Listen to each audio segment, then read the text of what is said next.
Welcome to the chalkboard, my fellow football nerds, for episode number 130 of Chalk Talk. I'm your host, Shane Haff, and you can follow me on Twitter and YouTube at Shane Haff NFL. I am flying solo on this week's episode of Chalk Talk.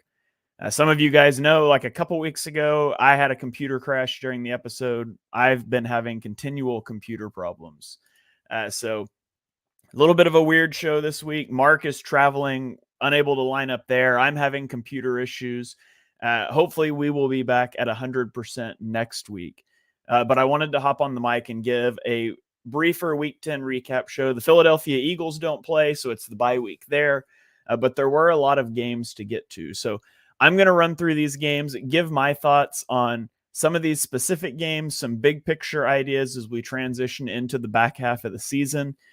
And then starting next week, we'll be back in that normal podcasting routine, having Mark on the show, broadcasting live on Tuesday night. So without any further ado, let's jump in and talk about Thursday night football. Not a game that I was terribly excited about, with Bryce Young and the Carolina Panthers traveling to Chicago to take on UDFA Tyler Bagent and the Chicago Bears. Not a very exciting primetime game, not one I was hyped up to watch. The Bears emerged victorious in this game, 16-13, as UDFA quarterback Tyler Bagent tops number one overall pick Bryce Young in a game that was huge for the Bears' quest to control the number one pick in the draft. Now, the Bears own both teams' picks by virtue of that draft day trade where the Panthers traded up to number one from number 9 for Bryce Young, and they gave up this year's first round pick and they gave up DJ Moore. It was a massive haul for Chicago, and Chicago is likely, they're in great position to have the number one overall pick, to throw their hat into the Caleb Williams sweepstakes, or to hold some team hostage if they decide they want to continue with Justin Fields, which seems unlikely at this point. But winning this game kept the Panthers tied for the worst record in the NFL. And then with the Kyler Murray's return to Arizona and their win, now the Panthers have the only one-win record in the NFL. So they would have the number one overall pick that would belong to Chicago if the draft were today. Bryce Young finished in this game 21 of 38 for 185 yards. He threw 3 straight incompletions at the end of the game as the Panthers tried to get back into field goal range. Tyson Bagent goes 20 of 33 for 162 yards. Not exciting quarterback play in this game whatsoever. Not much going on the ground. 2.7 yards per carry for Carolina, 3.6 for Chicago. This was an ugly offensive game. You could say the defenses looked good. I suppose a lot of defenses look good against these offenses, but for the Bears, trade deadline acquisition, Montez Sweat had a really good game. He had 8 pressures. He hit Bryce Young twice, and ultimately kept him off balance for the majority of the game. The one thing of note in this game, and it's not a big thing that's really impactful for the season, but it is a cool career milestone for Adam Thielen, who became the 5th UDFA in NFL history to have 600-plus career receptions. So he only trails Danny Amendola, Rod Smith, Wes Welker, and Antonio Gates on all-time receiving lists for undrafted free agents. So the Bears walk out of the Thursday night victory 16-13 over Carolina. And if you guys are watching live here, be sure and drop some comments. I can interact with you guys more so than even normal because Mark is gone again this week. So, we'll be a little conversational where we can, and I'll get you guys through all of these games so you know what happened. So let's go on to the early game in Germany. This was the Indianapolis Colts, not at the New England Patriots, but versus the New England Patriots in Frankfurt, Germany. The Colts entered this week as the only NFL team to score 20-plus points in every game they've played this season. And that streak was broken. But even though that streak was broken, they did win to get back to 500 on the season. And so big news there for the Colts, who technically they are in the playoff hunt. Now, I don't think it's ultimately going to happen, but they could technically make the playoffs here. They are in that hunt at 5-5. Their lone touchdown in this game was a 4th and goal on the 1-yard line late in the first quarter. Jonathan Taylor broke the plane for a touchdown. It ended up being the only touchdown in the game. Gardner Minshew was shaky in this game. The Colts were outgained 340 yards to 264 in this game. Gardner Minshew was 18 of 28 for 194 yards with one interception. However, Mac Jones was shaky, as he continues to be. 15 of 20 for 170 yards, one interception. He took 5 sacks. The interception was horrendous. Down 4 in the late fourth quarter. It was a terrible interception. He had a wide open Mike Gesicki running into the end zone, and he underthrew it by literally like 7 yards. I don't know what happened on that throw. It led Bill Belichick to bench him for the final drive. And of course, Bailey Zappi responded with a interception to seal the Patriots' fate. The stat you need to know for this game is that New England went 0 for 4 in the red zone in this game, and they only put up 6 points. They lost 10-6. After the game, Bill Belichick was asked about benching Mac Jones, and he said he thought it was time to make a change, and that's why he put in Bailey Zappi. He did not commit to a starting quarterback for next week. I really think we're looking at the end of the Mac Jones era here in New England. There's been a lot of being disgruntled with Mac Jones from Bill Belichick. Some of it extends from hubris, being upset with Mac Jones last season for seeking help outside the building when he appointed a special teams coach and a failed defensive coordinator as the co-offensive play callers. Some of it is justified in what Mac Jones is as a player.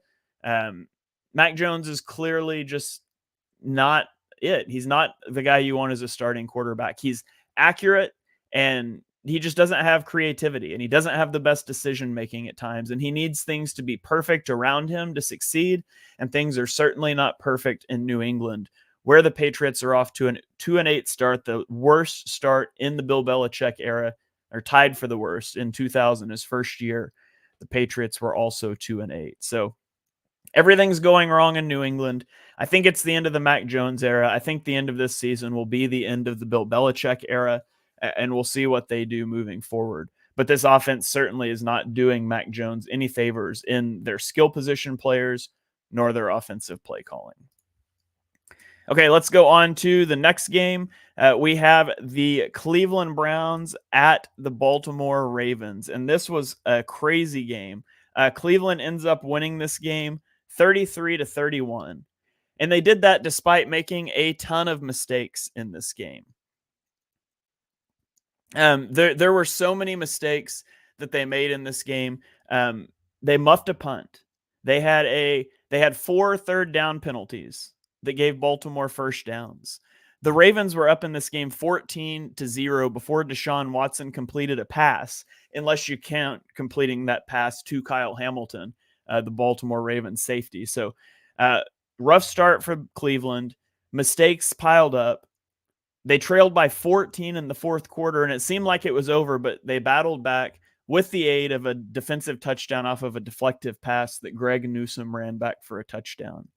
Deshaun Watson came alive in the second half. His numbers don't look outstanding, 20 of 34, but in the second half, he was 14 of 14 passing for 134 yards and a touchdown with a plus 18.2 completion percentage over expectation. The Browns' defense has been so good this year. If Deshaun Watson can play at a top 12 quarterback level, the Browns could be really hard to stop down this key stretch pushing into the playoffs in the AFC. As for the Ravens have spent the third least amount of time trailing in the first 10 games of a season in the last 40 years. And everyone else on that top 5 list is 10-0, but the Ravens are 7-3, and they continue to lose games that they should have won. They've lost 4 games in the last 2 regular seasons with Lamar Jackson as a starter. They lost 7 games in the last 2 regular seasons with Lamar as a starter. They had at least a 75% win probability in the fourth quarter of every one.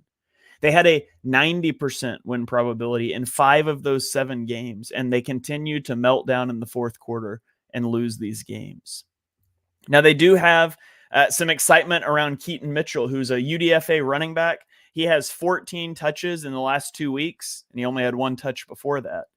And 4 of those 14 touches have gone for 30-plus yards. He ended today with 66 yards on 4 touches, 3 carries, and 1 reception. And so Keaton Mitchell is lightning in a bottle, and yet the Ravens have dropped another game. And so they're at 7-3. Cleveland moves to 6-3. The Steelers are right there. We're going to talk about them in a minute, but the AFC North is a logjam of teams. This is going to be one of the most exciting divisions, it and the AFC South probably, to see how they play out down the stretch. So let's go now to Houston, to Cincinnati, where the Houston Texans beat the Cincinnati Bengals 30-27. Joe Burrow has been on a tear the last 2 weeks as his calf looks more healthy. And even in this game, he goes 27 of 40 for 347 yards and 2 touchdowns. He did throw 2 interceptions, and yet he didn't look like the best quarterback on the field with C.J. Stroud.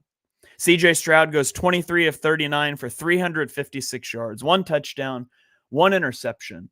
He generated 8 passing plays of over 20 yards, as the Texans offense as a whole had 17 explosive plays in this one.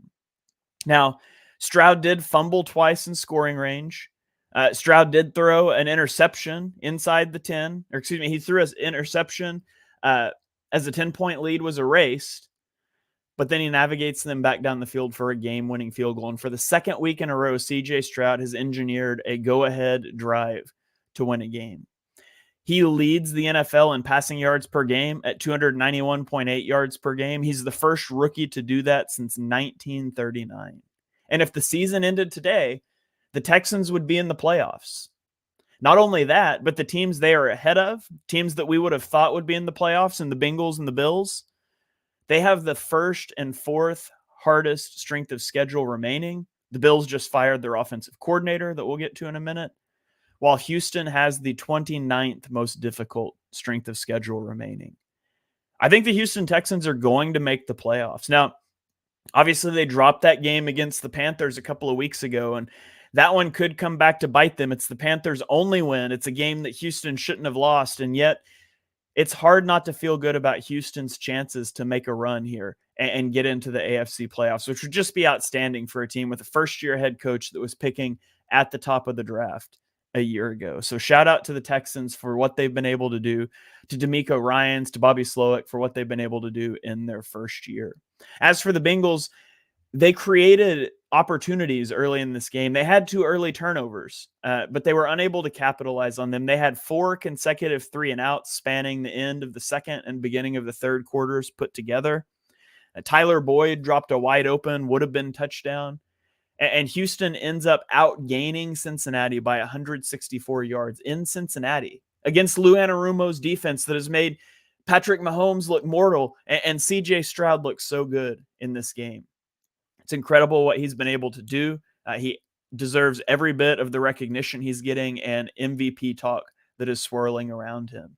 Noah Brown had a career-high 172 yards receiving in this game, which topped his previous high of 153 yards last week. And so he joins CeeDee Lamb, Tyreek Hill, and Justin Jefferson as the only players with back-to-back 150-yard games this year. So it'll be interesting to watch this Houston offense and see if they are able to continue playing at this pace moving into late November and December. Okay, let's go to Jacksonville, where the San Francisco 49ers were coming off of a bye week.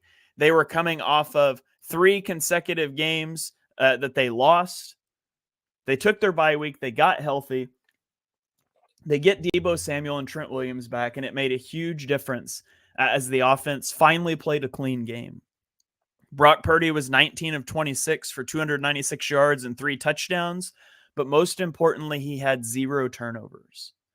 The offense for San Francisco actually played well on their 3-game losing streak, but it was turnovers that killed them. Like, the success rate was there. The EPA per play was there. They were moving the football, but it was turnovers. Turnovers was killing this team. Well, there were no turnovers in this game, and the Jaguars simply had no answer.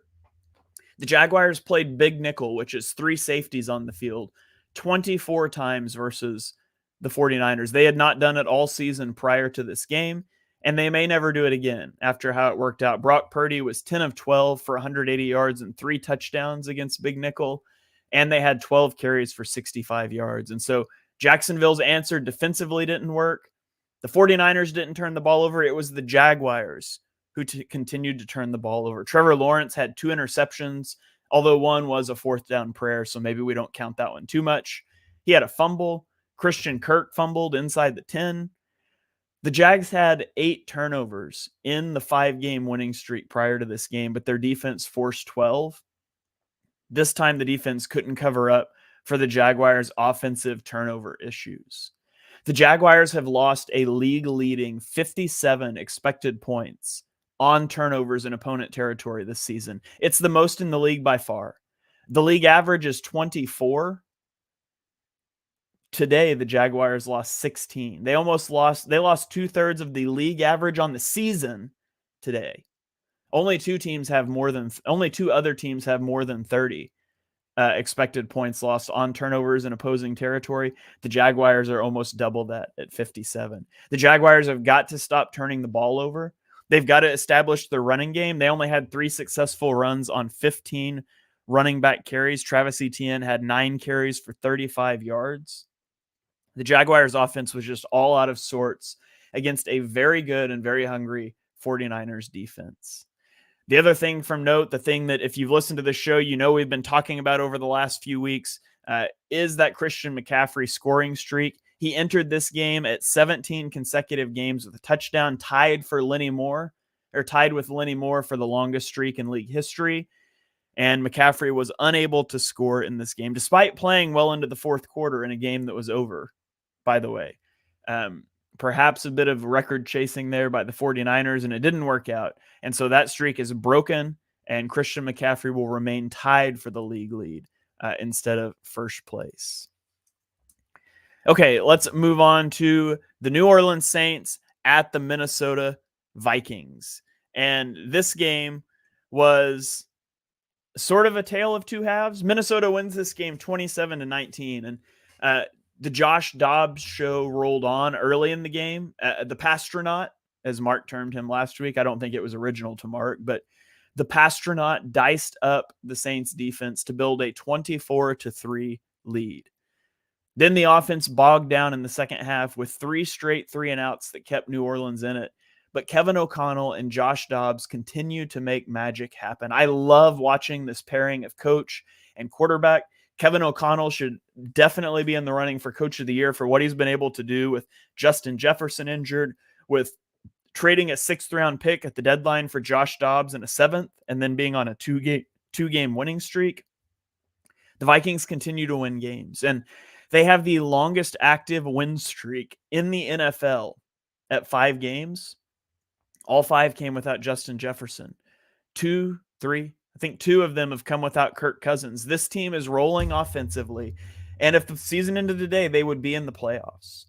Meanwhile, on the Saints side, Derek Carr exited this game with a shoulder injury and a concussion, and Jameis Winston entered the game, and he did what Jameis always does. He made some incredible big plays, and he threw 2 interceptions, and one of those sealed the game as the Vikings win 27-19. Minnesota had 12 defenders generate a pressure in this game, with Brian Flores' all or nothing, max pressure, max coverage sort of approach he's taken on defense. And they limited New Orleans to 280 yards and 4 of 14 on 3rd downs. So Minnesota, once again, they are in the playoff race. I think they're going to be that 7 seed in the NFC. Obviously, you've got Seahawks, 49ers. One of those teams is probably taking a wild card. You've got Eagles, Cowboys. One of those teams will take a wild card. I think Minnesota is going to end up with that last wild card spot. And so I'll be really interested to see if they can continue this hot streak down the stretch. Okay, now let's go to Pittsburgh, where the Pittsburgh Steelers faced off with the Green Bay Packers, and they win this game 23-19. And Pittsburgh has an incredible streak. They've been outgained in every single game this season. They've been outscored by 26 points, but they are 6-3 and in the thick of the AFC playoff race. And even the AFC North race at 6-3. They are the first team to have a winning record through the first 10 weeks of the season, despite being outgained in every single game. I don't know how they keep doing it, but they continue to do it. Their running game is getting on track. Jaylen Warren and Najee Harris combined for 183 yards, and they each scored a touchdown in the first half. They ended up, excuse me, they combined for 183 yards. They each scored a touchdown in the first half of the game. I think that's what I said, but I worded it weird. Anyways, this game came down to the wire. The Steelers were leading the game by 4, and on the final 2 possessions by the Packers, they drove into the red zone before Jordan Love tossed interceptions on both possessions. And so Jordan Love ends 21 of 40 for 289 yards and 2 touchdowns, but with 2 very costly interceptions as the Packers, who were my preseason pick to win the NFC North, they started out okay, but they're 3-6 as they drop yet another game. And the Packers are very much bottoming out. Honestly, at this point, it's probably in the best interest of the Packers to continue to lose football games and try to position themselves to get a quarterback, because it's becoming pretty apparent that Jordan Love is not the answer for the Packers moving forward. Okay, let's go on to Tampa Bay, where the Tennessee Titans came to town. The Bucs went from 3-1 with their only loss being to Philadelphia to dropping 4 straight before they rebounded Sunday and they took down the Saints. Now, the Saints aren't the most the Titans. Now, the Titans aren't the most impressive win. I mean, they're 3-6 on the season now. But Baker Mayfield looked good in this game. He went 18 of 29 passing for 278 yards and 2 touchdowns. He did throw an interception. He took 3 sacks, but he played steady football, and he did it without the benefit of a running game. The Tampa Bay running game is atrocious. Rachaad White had 20 carries for 51 yards. Chase Edmonds, 4 carries for 9 yards. There's nothing going on in the rushing attack for the Buccaneers, but Baker Mayfield, Mike Evans, they were able to connect. Mike Evans has 6 catches for 143 yards in this game. He's well on his way to another 1,000-yard season. He's never failed to have a 1,000-yard season in his career. And in what is likely his final season in Tampa Bay, he's already well on his way to that 1,000-yard season again. On the other side of the ball, the Tennessee Titans, their offense is a mess. Will Levis struggled against a team that let C.J. Stroud set the rookie passing record a week ago.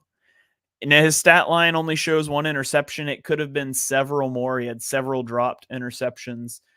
He was blitzed on 57% of his dropbacks, and he was constantly under pressure in this game. Now, he did handle that better than expected. One of the things I noted on his scouting report coming out was that he was constantly under pressure at Kentucky, and he handled that pressure poorly. And I did note that it could have been because of a foot injury that he was dealing with. Maybe that was the issue with his footwork and with his taking sacks. And the more I watch him play, the more I think maybe that's it, because he's looked remarkably better playing this year under pressure than he did a year ago at Kentucky. And so Will Levis, the Titans have the rest of the season to figure out what they have in him. I don't know that they're going to be in position to be bad enough to get a quarterback in the draft, so they may be stuck with Levis moving forward. So we'll see how he pans out over the rest of the season. The other thing is Derrick Henry couldn't get anything going in this game. He had 11 carries for only 24 yards, 2.2 yards per attempt. And so without a running game, asking Will Levis to carry this team is probably too much to ask of a second-round rookie. Okay, let's go on to Arizona, where Kyler Murray made his return to the Arizona Cardinals. And in his first game back from an ACL injury last year, it's been nearly a year, like 330 plus days since the injury. Kyler Murray looked electric.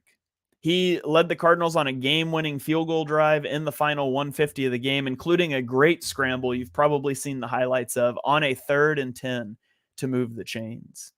He ended 19 of 32 for 249 yards. He didn't throw a touchdown. He did throw an interception. He had 6 carries, I guess I should say, for 33 yards and a touchdown. So pretty good game on the first game back on a very untalented roster for Kyler Murray and the Cardinals. It's great for the Cardinals seeing that Kyler looks good. You want to see what he looks like in this offense, decide if you're going to keep him or move on.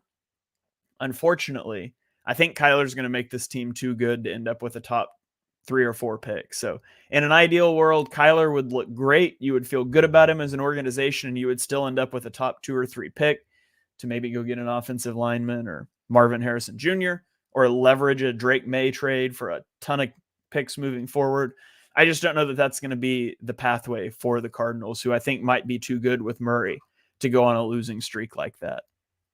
On the other side of the ball, Taylor Heineke was 8 of 15 passing for 55 yards, 3 sacks. He only had one attempt over 10 yards, and then he exited in the fourth quarter with a hamstring injury and was replaced by Desmond Ridder. The QB carousel continues for the Falcons. The Falcons averaged 2.9 net yards per pass play against a Cardinals defense that's one of the worst in the league. And so things are in bad shape in Atlanta. Arthur Smith can't figure out how to get this offense going, and it's going to cost this team a shot at the playoffs. The Falcons are falling out of the playoff race because of the total incompetency they have at the quarterback position. One other performance worth noting, worth shouting out in this game, is Cardinals tight end Trey McBride, who had 8 catches for 131 yards, which is the most by a Cardinals tight end since 1970. The best one was a 33-yard completion with under a minute remaining that did help set up that game-winning field goal. So excitement in Arizona. Hopefully they can be exciting and yet continue to lose football games for their draft capital's sake. Let's move on to Los Angeles, where the Detroit Lions faced the Los Angeles Chargers. The Lions won this game 41-38. And the play of this game, you can't talk about this game without starting at the decision by Dan Campbell with under 2 minutes left. It's a tie ball game, 4th and 2 from the 26-yard line.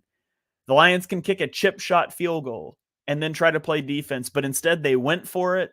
They picked it up, and then they iced the game by kicking a field goal as time expires, rather than giving the ball back to a red-hot Chargers offense that had scored a touchdown on 5 straight drives. I thought it was a fantastic decision by Dan Campbell, a decision that he would have been killed for if it didn't work out, and yet it did work out, and it's the reason Detroit won this game. In this game, teams were a combined 7 of 8 on 4th downs. The Lions even called a 4th and 5 run in this game because of how bad that Chargers run defense was. The Lions offense put up 8.3 yards per play, which is the 6th highest yards per play total in a game this season. The Chargers defense is just a mess. They allowed 533 yards of offense, 200 rushing yards at 6.5 yards per pop, and 333 passing yards at 10.1 yards per attempt. Brandon Staley's got to go. I've been beating that drum for over a year and a half. It is egregious how bad this defense is. And the Chargers are a loser organization, and they will continue to be a loser organization until Brandon Staley's gone. So Ben Johnson on the other sideline, offensive coordinator, I think he's going to look great as the Chargers head coach next offseason. Why would he not want to go coach Justin Herbert? Or we'll get to this team in a few minutes, but the Buffalo Bills, who just fired their offensive coordinator in a total scapegoat move. Ben Johnson's going to look good on the sidelines as the head coach of the Bills or the Chargers next season. You can write that down right now.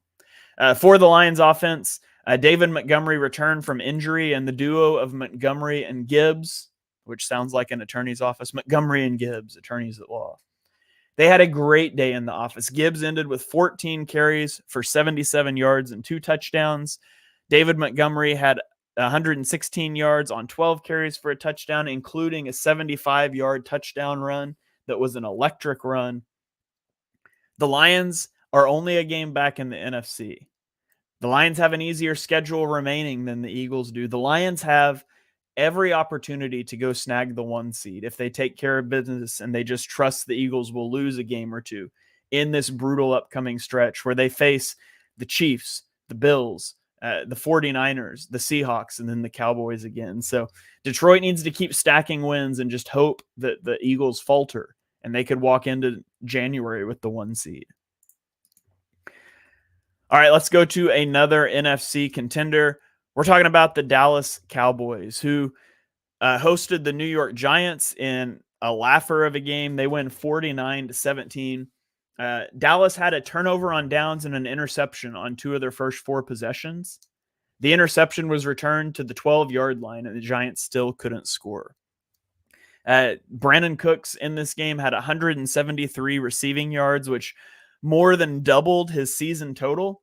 And so they got Brandon Cooks going. CeeDee Lamb had a great game. He had 151 yards and a touchdown on 11 receptions. He is the first wide receiver to have 10 plus receptions, 150 plus receiving yards, 1 receiving touchdown, and 1 rushing touchdown in a game in NFL history. And so CeeDee Lamb has had great back-to-back games as Dallas outgained the Giants by 468 yards, which is the largest yardage differential in a game in the last 44 years. The Giants are just a disaster. And at 2-8, every game I said this last week, every game the Giants win is a loss. And I don't know that there's going to be many more wins on their schedule. The Giants desperately need to lose out so they can go get a quarterback. I mean, that's ultimately what it boils down to. Daniel Jones isn't it. Tyrod Taylor isn't it. They need to continue to start Tommy DeVito and lose games, as lame as that is for your franchise. They have 2 huge games coming up here. At Washington versus New England. If they can find ways to lose those games, they hit their bye week and they come back to Green Bay, New Orleans, Philadelphia, the Rams, and Philadelphia. And so they really need to find a way to not win more than 1 more game this season, get themselves right in the midst of that Caleb Williams, Drake May, Michael Penix, whoever your QB3 is race. They desperately need quarterback help moving forward. As for the Cowboys, the score looks good. I'm just not impressed. This is what the Cowboys do. Against teams with losing records this season, the Cowboys have a point differential of plus 141, and they're 6-1, with obviously that loss to the Cardinals. Against teams with winning records, they have a point differential of minus 37, and they're 0-2. And so the Cowboys continue to be schoolyard bullies and beat up on bad teams, and yet you just can't help but feel that this Cowboys team is not clutch. And the Cowboys are at 6-3. Obviously, they're 2 games back in the division. They are lacking the tiebreaker right now over the Eagles, and the Eagles have a tough stretch. The Cowboys have a pretty tough stretch too. They get a couple easier ones here at Carolina and then versus Washington, but then they go Seattle, Philadelphia, Buffalo, Miami, Detroit, and then they end the season at Washington. And so their schedule is every bit as difficult as the Eagles, and they're trying to dig themselves out of a hole in the race for the division and even for a shot at the 1 seed. So the Cowboys can't afford to drop any more games, and they're going to have to hope for some help moving forward. We've got a comment coming in here from Crabby Old Man on YouTube. Love the name.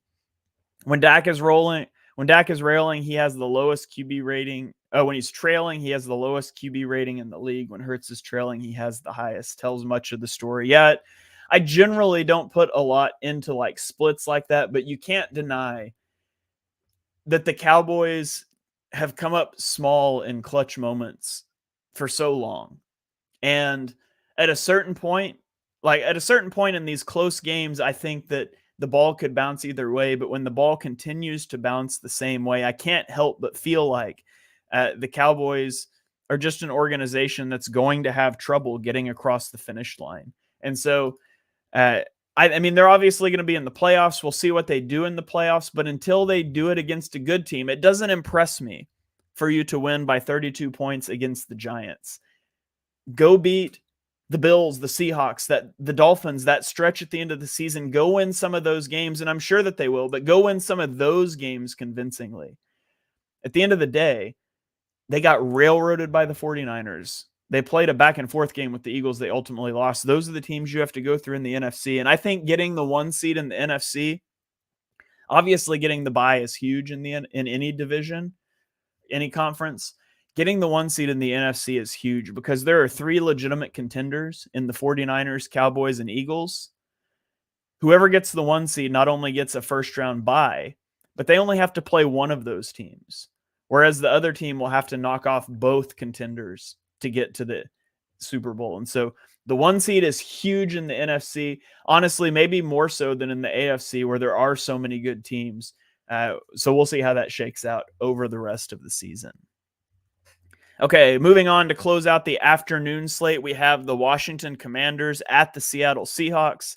Seattle wins this game 29-26 After getting the ball left tied with 52 seconds left in the game, they went 50 yards in 7 plays. Geno Smith was 4 of 5 passing, 450 yards on that drive. They get in field goal range and they win the game.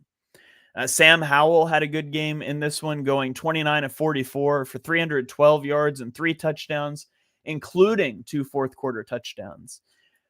You know, Howell is still good for some ugly mistakes every week, but he is playing really well overall on the last month of the season. And not just against the Eagles. The Eagles fans certainly know that Howell diced them up, but he is playing well enough that maybe, I'm not saying that he is or is not the guy of the future. It's probably more likely that he's not, but at a 4-win team and with the schedule the Commanders have left, where they've got some players or some teams that they could definitely beat, they may find themselves out of the QB sweepstakes, and they're probably going to be replacing their head coach. I would imagine Eric Bieniemy gets a shot at that job, and maybe he wants to continue to work with Sam Howell. Maybe you bring in a new guy that wants his own quarterback, but they have games left against the Giants, the Jets, and really that's it. It's a pretty tough schedule. Dallas, Miami, the Rams, the 49ers, Dallas. But presumably they beat the Giants, although they didn't last time. Presumably they can beat either the Rams or the Jets. You're looking at like a 6-win team. You could move up for a quarterback. It would take a lot. Maybe they give Sam Howell another year with the new head coach and they see what they can get going. But Washington scored on each of their final 5 possessions in this game. They dug a hole. They tried to climb out of it. They scored 3 touchdowns and 2 field goals, but ultimately their defense gives up the game-winning drive with 52 seconds left. This game was Yak City. Seattle had 254 yards after the catch, which is the most by a team this season. Washington had the 3rd highest total this season at 226. So there was a lot of yards after catch, a lot of space in these secondaries as receivers racked up yardage. Okay, let's go on to Sunday Night Football, a game that we're only going to talk about because that's the thing this podcast does. We talk about every game because I could not be less interested in this game. The New York Jets at the Las Vegas Raiders. The Raiders win 16-12. Linebacker Robert Spillane intercepted a Zach Wilson red zone pass to save the Raiders at the end of this game. And that capped a really good game. He had 7 tackles, 1 interception, 2 sacks, and suddenly Antonio Pierce is 2-0 as a head coach. Josh McDaniels could never. Should have got rid of McDaniels a long time ago. Zach Wilson looked good at a lot of times throwing between the 20s. He threw for 263 yards. He rushed for 54 yards, but they could not score. They've now gone 36 consecutive drives without a touchdown, which is the worst drought in the NFL. And Zach Wilson became the first quarterback in NFL history to throw for back-to-back 250-yard games without scoring an offensive touchdown in either one. Devontae Adams accounted for 87% of the Raiders' total air yards in this game. He ended with 86 yards. But 87% of their total air yards, which is the 6th highest share in the Next Gen Stats era, which dates back to 2016. So Aiden O'Connell knows where his bread is buttered, getting the ball to the best playmaker on that team, and ultimately they win the game to move to 5-5 as the Jets drop to 4-5. And then finally, we will wrap it up. Let's bring it home with the Denver Broncos at the Buffalo Bills, last night's game. If you didn't watch this game because you thought it sounded like a bad game, man, did you miss out on a wild finish. Denver dominated time of possession. They had 4 takeaways, and yet they found themselves down late in the 4th quarter. And it led to a wild end-of-game sequence with they got the Russell Wilson underthrew a seam ball, got pass interference. It moves them down into field goal range. And then they started taking knees to run out the clock because you're so uncertain about Russell Wilson and about your rushing game. You don't even want to hand the ball off. Taking knees, the Bills calling timeouts, and it ends with a sequence where they take a knee with 24 seconds left and then sprint the field goal unit out to line up for the game-winning field goal, and they miss it. But hold on, there's a flag on the field because Buffalo had 12 men on the field. And so they move the ball up 5 yards, and now settling in without a running clock, they get to queue up this field goal again, and this time they hit it to win the game. The Bills just can't get out of their way. James Cook fumbled on the first play of the game. Josh Allen threw a pick on the next possession, and it continued to snowball. Now, the Bills fired Ken Dorsey today, and I just think that's a terrible decision, if I'm being honest. Like, why is Ken Dorsey the scapegoat here? Is he the special teams coach that had 12 guys on the field? Because you win this game if you don't have 12 guys on the field. Last year, Sean McDermott fired Leslie Frazier. Fired, we'll use air quotes because he left the team, but he got fired, reading between the lines. So he fired Leslie Frazier to assume defensive play calling duties. Frazier's squad ranked second in DVOA last year. This year, with Sean McDermott calling the shots, they ranked 21st in DVOA and 17th in EPA. Now you're scapegoating Ken Dorsey, who is second in DVOA, his offense is, and third in EPA. And yes, there's more to football than DVA and EPA, but pick anything you want. Success rate, QBR, yards per play, third down rate, red zone efficiency. They're top 5 in all of them. Where they're not, turnovers. Josh Allen leads the NFL in interceptions at 11 and turnovers at 14. James Cook fumbles in this game. What do you want Ken Dorsey to do? Call a play that isn't under the interception or isn't under the turnover heading on the play call sheet? Like, that's a player thing. And this is the way that Josh Allen plays. And I just feel like things have snowballed in this organization. They were so close. They were 13 seconds away from beating the Chiefs. And then obviously the Chiefs get that miracle drive, kick the field goal. Josh Allen never touches the ball in overtime, that whole thing. And the organization has been reeling ever since. Last year, you have the DeMar Hamlin thing. The Bills are being crushed under the weight of expectation and desperation. Josh Allen is prone to making mistakes. He's prone to trying to play hero ball and trying to do too much. And this is snowballing. Honestly, I think the best thing for the Bills, first of all, get rid of Sean McDermott. Quit letting him scapegoat good play callers, because they've lost a good DC and a good OC because of Sean McDermott's desire to save his own job, which kudos, keep the job, whatever, but a GM shouldn't allow that to happen. Sean McDermott needs to go. Ben Johnson, I mentioned him earlier, would be a great candidate to bring in. You just need somebody to come in that can reset the culture. They need to reset expectations. At this point, the Bills are missing the playoffs, right? They're 500 and they've got the fourth hardest schedule left remaining in the NFL. It's going to be an uphill battle for them to get back into the playoffs. And even if they do, does that change this pressure that's on this organization? I just feel like you need a reset button. And they need to come into next season with new leadership, playing loose, playing free, having fun again. Josh Allen not carrying the weight of the world on his shoulders. He's such a better quarterback when that happens. The Bills have been unlucky in a lot of ways, but they've allowed it to snowball, and a lot of that is a reflection on ultimately your head coach. And I think that this is where Sean McDermott probably should be out in Buffalo at the end of the season. He should be out now, and they shouldn't have let him fire Ken Dorsey, in my opinion. But that's enough about the Bills. We'll see how they are able to bounce back. Notably, if you haven't looked at the Bills' schedule, they've got an interesting game coming up here, because where we saw the whole thing start was on primetime, Monday Night Football, Week 1. Aaron Rodgers goes down on the opening drive, and all you have to do is play mistake-free football and beat the Jets, right? And what did Josh Allen do? This was the first Josh Allen implosion game. 3 interceptions. He fumbled twice. Well, next up is the New York Jets.